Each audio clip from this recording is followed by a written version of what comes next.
The test is in 4 parts: Part 1, Part 2, Part 3, and Part 4. Now look at Part 1. Part 1. You will hear a man called Ken talking on the phone to a friend called Liz about holiday accommodation. First, you have some time to look at questions 1 to 6.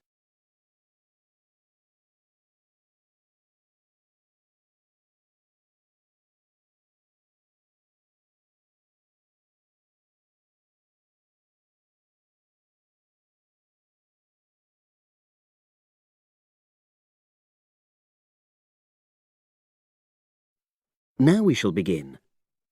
You should answer the questions as you listen because you will not hear the recording a second time. Listen carefully and answer questions 1 to 6.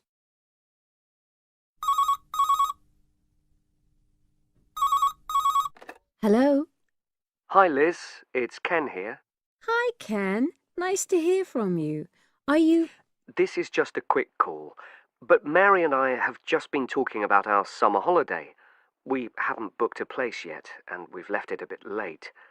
We were just wondering if you know of any holiday rentals in your area. It's so nice there. Well, yes. I can think of 2 or 3 places that are very nice. What dates have you got in mind? The 10th of July to the 22nd of July. Oh, yes. That is quite soon, isn't it? Well, there's a place near here called Moonfleet. Is that MOONFLEET? That's right. It's quite a rural location, and it's next to the owner's house, but it's got fields all around it, so it's very pretty. Sounds okay. Can you tell me a bit more about it? Well, it's an annex to the owner's house, and it's an apartment with 2 bedrooms and an open-plan living area. Well, I like the sound of it. Is there anything we might not like about it? Well, it's quite a distance from the nearest shops, that's all. Okay. And... well, I'll tell Mary, but I don't think she'd mind that. Do you know how you book it? You have to book on the internet. There's a web address. It's www.summerhouses. One word? Yes, then .com. You'll be able to look at a photograph on that. Okay. And what about the others? Where are they? The second one I'm thinking of is called Kingfisher, and that's even more rural. It's a really beautiful location, in fact. It's by the river, and it's got nice views. It overlooks woodland on the other side. Is that an apartment? No, it's a 3-bedroomed house, and that's got a dining room as well as a separate living room and a kitchen. But I expect it's more expensive. You'll have to check the prices. It's probably a bit bigger than we need, but our nephew might be joining us. We're not sure yet. How do you book Kingfisher? You have to phone the owner directly. Shall I give you the number? I've got it here in my phone book. It's 01752 669 218. Right. Before you hear the rest of the conversation, you have some time to look at questions 7 to 10.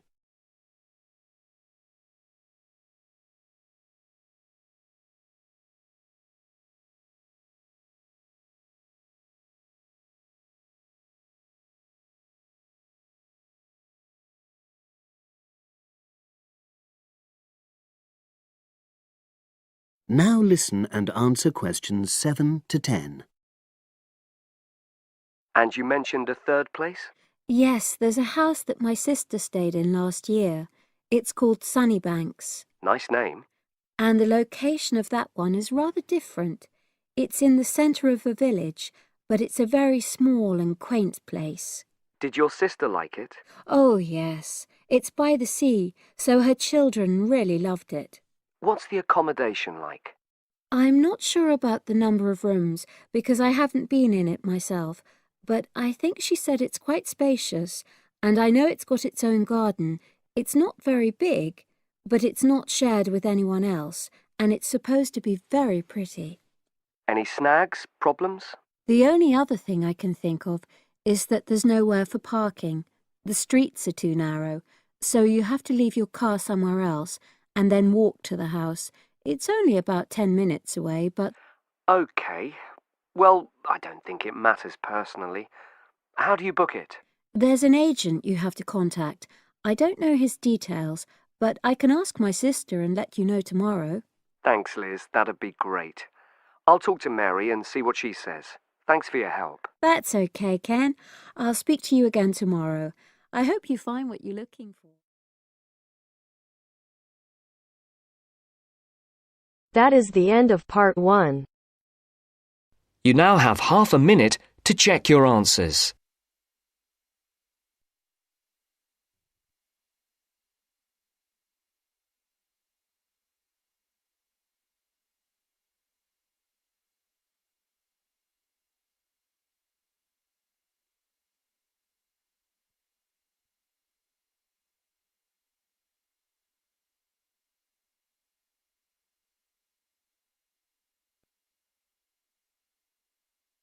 Now turns to part 2.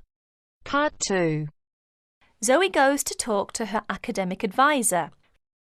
First, look at questions 11 to 14.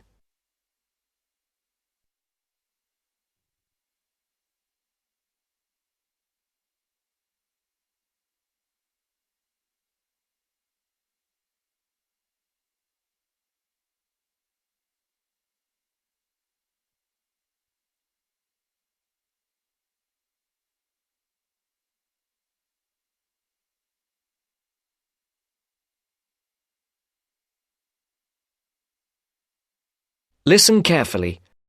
How are you getting on, Zoe? Feeling at home yet? Well, more or less. There are still some things I need to buy, and I haven't found my way to all the facilities yet, but I really love the campus, and I've already made a few friends. Fantastic. Now let's see what we can do to get your studies off to the right start too. You're on the foundation course, so you can take up to 8 modules.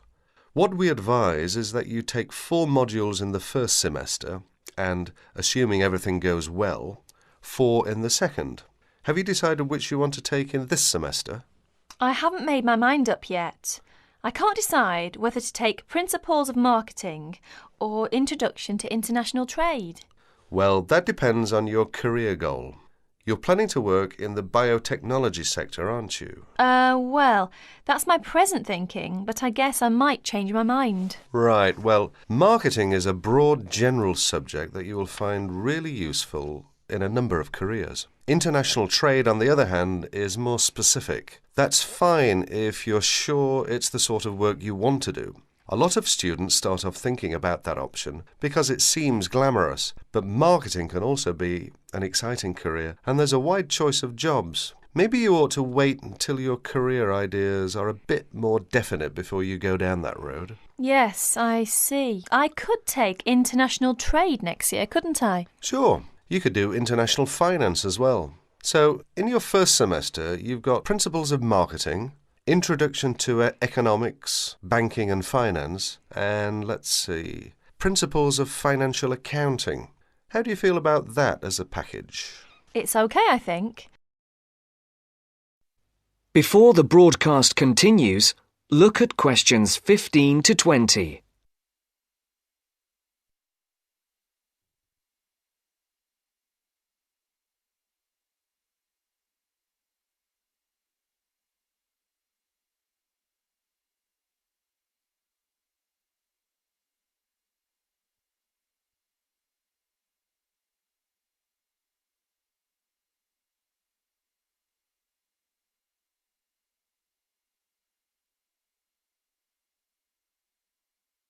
You will now listen to the second part of the talk. But I'm a bit worried about the maths. There'll be some statistics to do, won't there? Basic statistics, yes, but nothing more difficult than your last year of school maths. I know, but our maths syllabus was a bit old-fashioned. Mostly algebra, geometry, trigonometry and stuff, hardly any stats. Right, well, it sounds as if you could do with the maths brush-up course. Can I arrange for you to attend just the classes on statistics, if you like? That'd be great. I didn't want to do the whole of maths again, but the stats classes would make me feel much more confident, thanks. Hang on a minute, there's one more thing. Your English. Now, you know you have to reach a satisfactory standard in English by the end of your first year to be allowed to go on to the main BSc course. Yeah, now I'm in an English-speaking environment and I have to speak English all the time. I'm sure I'll be all right. It certainly helps, but speaking isn't everything. You'll have to get your reading up to the standards where you can understand the books on your course reading list quickly. To get the information and ideas, you need to write your essays. That means you have to develop a high level of comprehension skills. You'll never get through the course material if you try to read the books intensively from cover to cover. That's why our language skills development program gives you a series of graded academic texts to study and answer questions on a limited time. You'll probably find it hard at first, having to work against the clock without a dictionary. How can I improve my skimming and scanning skills? Good question. For that, you'll have to do a range of specially designed exercises. Sometimes these will be from a transparency, because it is often how the lecture material is presented. Sometimes I think I'll never learn all the vocabulary. English is such an enormous language. I know what you mean. English is the biggest language ever, at least 350,000 words. Even Winston Churchill only knew 60,000, so they say. But as an academic student, you can get a lot of help from the academic word list by Avril Coxhead of Victoria University. That's in Wellington, New Zealand. I've studied word lists, of course, but how does this one help? The academic word list is based on a survey of 3.5 million words of academic text. It contains 570 families of the words most commonly found in academic texts. Well, that's apart from the 2,000 most useful words in English. They come in a separate list. You can see copies of both in the library. You said word families. Do you mean words that are similar? In a way, yes. It means that all the different grammatical forms of a word are listed together, so you can see the nouns, verbs, adjectives, forms with prefixes and suffixes and so forth. It'll be clearer when you look at it. Anyway, Avril Coxhead gives you really great hints about how to learn the words, so it shouldn't be too daunting. The trouble is, I tend to forget the words I learn. Well, there are two ways you can tackle that. First, always try to learn the words in a context. Either learn a whole sentence using a word, or learn a phrase that the word typically comes in. We call phrases like that collocations. That's a new one on me. Collocations. I'd better make a note of it. You do that. You can find collocations in most modern dictionaries. Anyway, as I was saying, there's a second study aid I recommend for vocabulary learning. When you get an assignment, take a sheet of paper and write 4 headings. Words I can use, words I can recognise but can't use, words I'm not sure of, words I don't know. Don't bother with the simple words, of course. Then go back after 2 weeks and look at the list again. Can you move any of the words into a better column? That is the end of part 2. You now have half a minute to check your answers.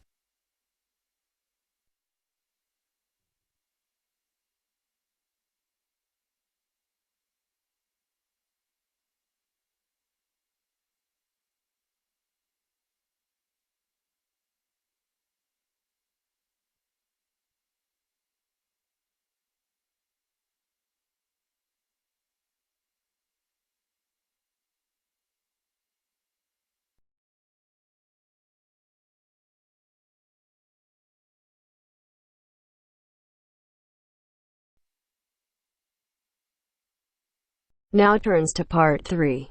Part 3. The next important development in how history is recorded came with print. First, you have some time to look at questions 21 to 25.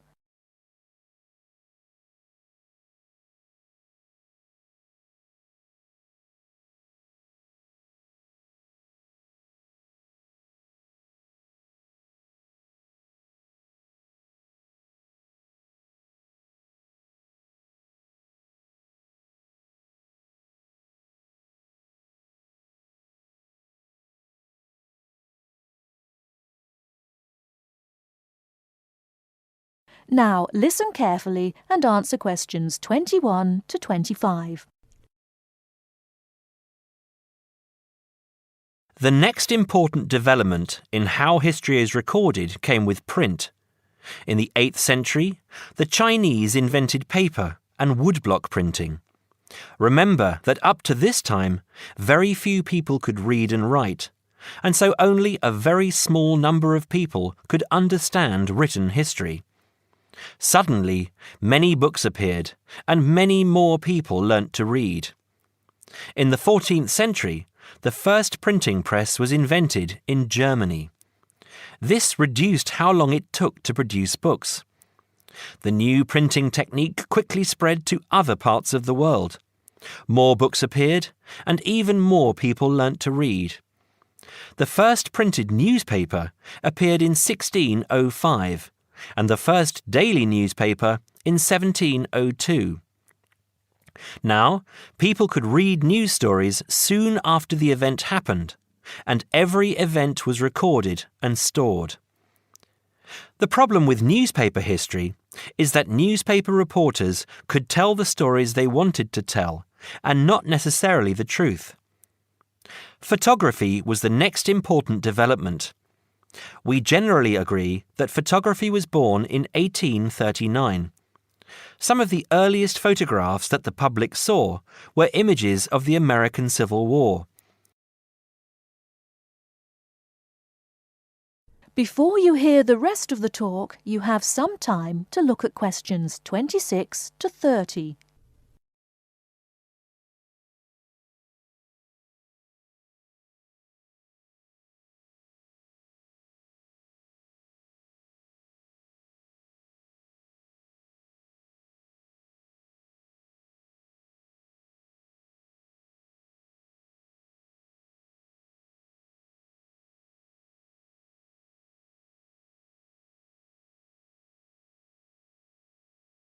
Now listen and answer questions 26 to 30.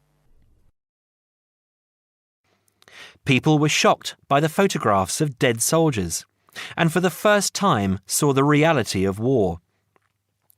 By 1850, photographs appeared regularly in newspapers, and people now expected the truth. At the end of the 19th century came the first motion picture camera. Soon, history was being recorded as moving images. In the 1930s, television brought moving images into people's homes. More and more people saw history as it happened, and more history was recorded.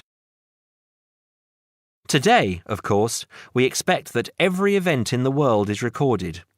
Satellite TV and the Internet allow people to watch any event, anywhere in the world, as it happens. It doesn't matter if the TV cameras are not there. People carry around mobile phones and can record any incident and then share it online. Families have their own video cameras and record their own history.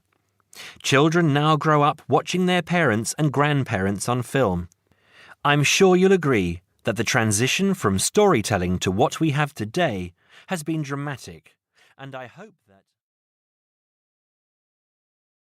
That is the end of part 3. You now have half a minute to check your answers.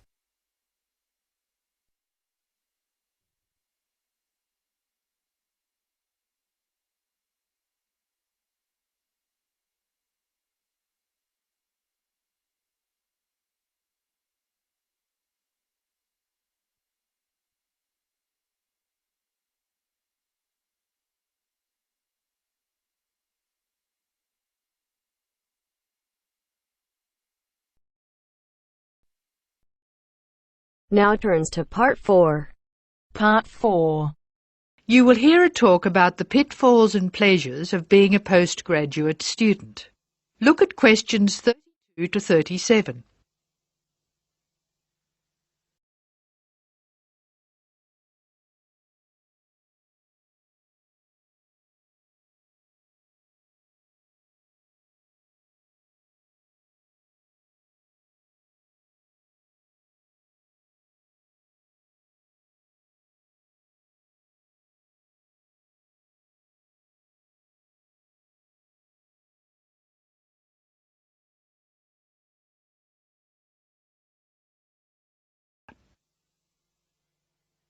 Postgraduates are about as easy to define as catching steam in a bucket.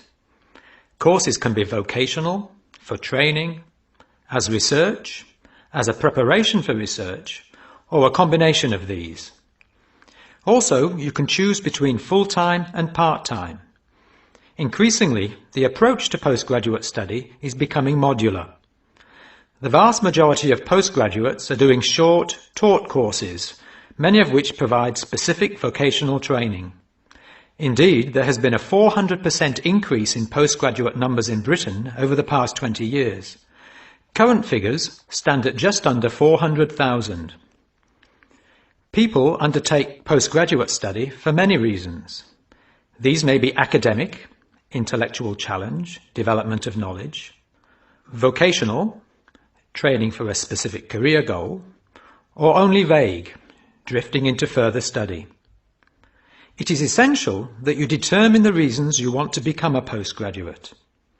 If you have clear goals and reasons for studying, this will enhance your learning experience and help you to remain focused and motivated throughout your course. Where you study should be based on much more than the course you want to do. For some courses, you're likely to be there for several years, and it is important that you are happy living there. Check also what type of accommodation is available and whether the institution provides any housing specifically for postgraduates.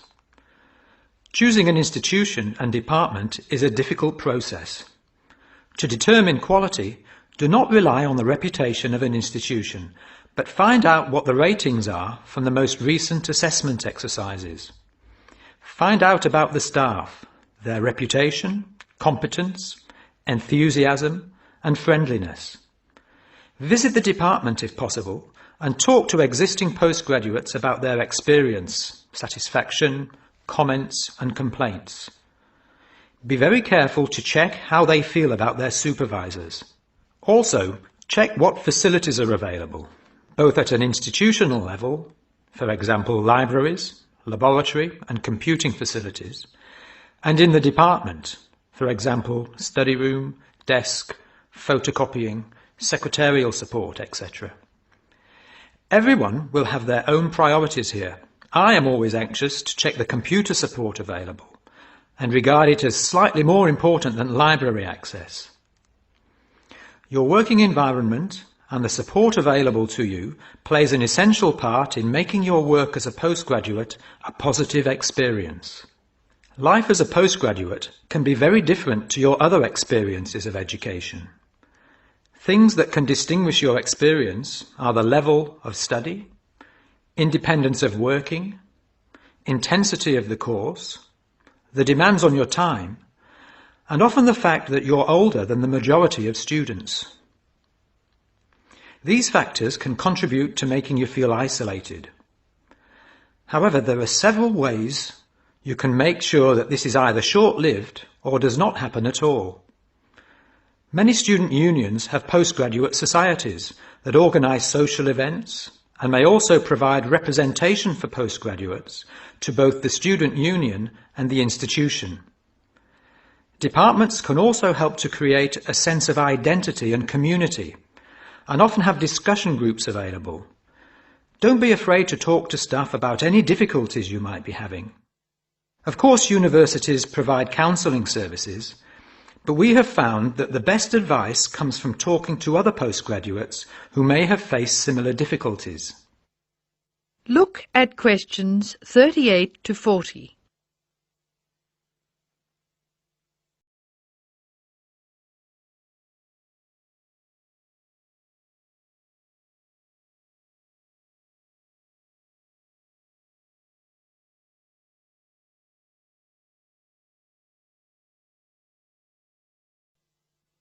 Financial planning is essential, since the government excludes postgraduates from student loans, and it can be difficult to maintain your student status with banks. This has implications for free banking and overdraft facilities. Do not underestimate your living costs, including food, accommodation and travel. And be careful not to budget for everything except a social life. Funding a course is one of the most challenging things people face when considering postgraduate study. Most postgraduate students finance themselves. They pay often very large fees to the institution and receive no maintenance income to support their study. Make sure you know exactly what your costs will be. Institutions often hide extra fees, like laboratory costs, behind the headline fee rate advertised. Funding can come from various sources: research councils, charities, trust funds, institutional scholarships, local education authorities, and professional bodies and organisations all offer various levels of funding. As I said before, the government excludes postgraduates from student loans, so it is essential you look to other sources. Career development loans are available from high street banks. The best advice on funding is to be proactive, persistent and patient. The postgraduate community in Britain is multinational, has a wide range of experience of life and work, and an exciting mix of goals, both career and academic. Being a postgraduate student should be a productive and fulfilling thing to do, and you will become part of a diverse and motivated social group. That is the end of part 4. You now have half a minute to check your answers.